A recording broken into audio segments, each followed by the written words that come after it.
Russia has long ago chosen its next target. After the protests in Belarus in 2020, it became clear that the president, Alexander Lukashenko, is not going to step down voluntarily, and he has no interest in democracy in the country. In his picture of the world, he alone knows and can lead the country to a bright future. And he is well aware of the dangerous game he has gotten himself into. Russians have long felt at home in Belarus, and it's not at all typical Russian arrogance. They have far-reaching plans for Belarus, but more on that later. Although Lukashenko is spinning like a frying pan, constantly talking nonsense, making inappropriate statements, and, in general, generating the highest quality political cringe, he is always trying to get the best conditions for himself. At the start of the intrusion, Russian troops used Belarus as a launching pad for the invasion of Ukraine. For a long time, the aviation of the Russian armed forces shelled the territory of Ukraine from the airspace of Belarus, and all kinds of missiles were used to hit targets of a neighboring country. Putin has been using Belarus as a proxy zone for military operations like it's his own territory. But the Belarusian army did not participate in the conflict openly. Russians were and are still using their airfields, repairing equipment, training freshly mobilized people, and so on. Since the summer of 2022, Russia began to promote the narrative that it was preparing a new strike against Kiev from Belarus, creating another zone of increased pressure and stretching the already monstrously huge front. 2,500 kilometers or 1,500 miles. For quite some time now, rumors have been circulating on the net from Russian insiders about Putin's grandiose plans on how he will reclaim his lost lands. If the SWO succeeded and Ukraine fell, he would invade Moldova, under the pretext that the Romanian troops threatened the sovereignty of the DMR. He would have incorporated Abkhazia and South Ossetia into the Russian Federation and secured himself the status of great politician, father of the nation, and collector of the Russian land. But it didn't work out. How good it is that all this time a completely different plan worked, about the absorption of Belarus by 2030 without military intervention. It's just make it part of Russia, as it was once a long time ago, and all the other historical nonsense Putin has been spreading lately.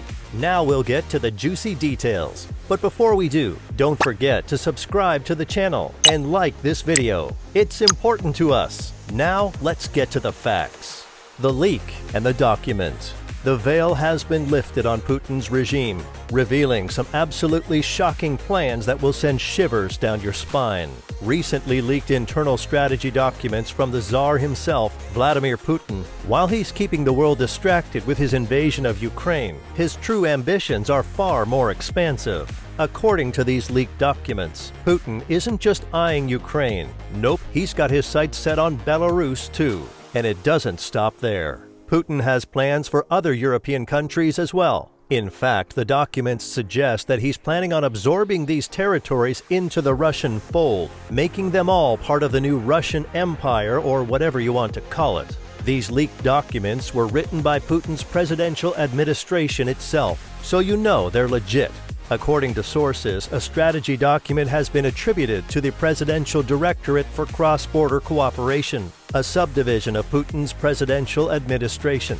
His department was established 5 years ago, and until now, its parameters have remained somewhat undefined. However, it seems that this document outlines a plan that covers every aspect of political, economic, and military operations. The extent of the detail in this plan is terrifying, and it paints a bleak picture of what could happen in the 21st century. If you thought such nefarious plans were relegated to the history books, think again. This document outlines a step-by-step plan that has already started to be put into action. Unlike the hostile approach taken towards Ukraine, Putin's plans for Belarus is one of courtship and coercion. Belarus has already played a reprehensible role in the war with Ukraine at Russia's behest, and Putin aims to take advantage of their good relationship to bring Belarus deeper into Russia's sphere. Yahoo News obtained documents stating that Putin's plan to merge Russia and Belarus into a union state has a deadline of 2030. The plan covers everything from law and judicial system to coordinated foreign and defense policy, trade and economic cooperation, and even cultural influences and interests. This is not an idle threat. Russia has already infiltrated various spheres of the Belarusian structure to push this agenda forward. The implications of this plan are daunting. Belarus may cease to exist as a sovereign nation and become a vassal state of Russia, subject to the whims of Moscow. The speed at which Putin is attempting to reclaim what he considers his legacy, the restoration of the Soviet Union, is alarming. From Russia with love. The current situation between Russia and Belarus has raised concerns among many nations, especially in Eastern Europe. Belarus, a small country located between Poland and Russia, has been under the authoritarian rule of Alexander Lukashenko for over 26 years. In recent years, Lukashenko's grip on power has become increasingly precarious due to economic challenges and public discontent. The Russian government, led by President Vladimir Putin, has been closely watching Belarus's internal affairs, especially as Lukashenko's regime has faced popular protests and criticism from the international community. Putin has made it clear that he views Belarus as a critical ally and a strategic buffer zone against NATO and the European Union. However, the recent events in Belarus have raised concerns about Putin's intentions toward the country. In August 2020, Lukashenko claimed victory in a presidential election that was widely viewed as rigged, leading to mass protests and a brutal crackdown by the authorities. In response, the European Union and the United States imposed sanctions on Lukashenko's government, but Putin offered his support to his ally. In December 2020, Putin announced that Russia and Belarus would form a union state, which would deepen the two countries' political and economic integration. However, many observers see this move as a pretext for annexation, given the vast disparity in power between the two countries. Furthermore, the recent military buildup by Russia on Belarus's border has raised concerns that Putin may be planning to use military force to secure his country's interests in the region. This situation has prompted neighboring countries such as Latvia, Lithuania, and Poland to increase their defense capabilities and seek protection from NATO. It is important to note that the situation in Belarus is complex, and there are many factors at play. However, the international community is closely watching the developments and is calling for a peaceful resolution to the crisis. It is crucial for all parties involved to respect the sovereignty and territorial integrity of Belarus and to work towards a solution that benefits the country's people and promotes regional stability. Proxy country. President Biden recently visited Kiev and met with Ukrainian President Vladimir Zelensky, but their meeting was interrupted by the sound of an air raid siren. The alarm was triggered by a Russian MiG fighter jet taking off from Belarus, which borders Ukraine to the north. This is a concerning development as tensions between Russia and Ukraine have been high since the annexation of Crimea in 2014. Interestingly, Belarus has maintained close economic and political ties with Russia since becoming an independent country in 1991. While other former Soviet satellite states such as Poland and Latvia sought to distance themselves from Moscow, Belarus played the card of a neutral party, maintaining friendly relations with both Russia and other European nations. However, it seems that President Lukashenko's recent actions, such as granting permission for Russian sources to mass on his border, have raised concerns about his intentions and may ultimately lead to Belarus losing its neutrality. 2020 elections and riots. The situation in Belarus took a dramatic turn during the 2020 presidential election.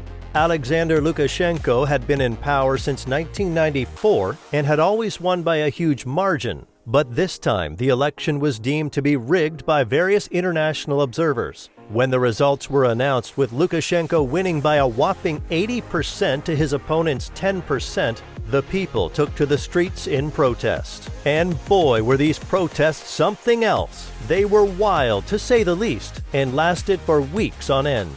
The streets of Minsk were full of people demanding fair and free elections, and the government responded with force. Protesters were beaten and arrested, and the world watched in horror. As the protests in Belarus continued to escalate, President Lukashenko found himself in a precarious position. Unable to quell the dissent and facing pressure from both the international community and his own people, he turned to his friend Vladimir Putin for help.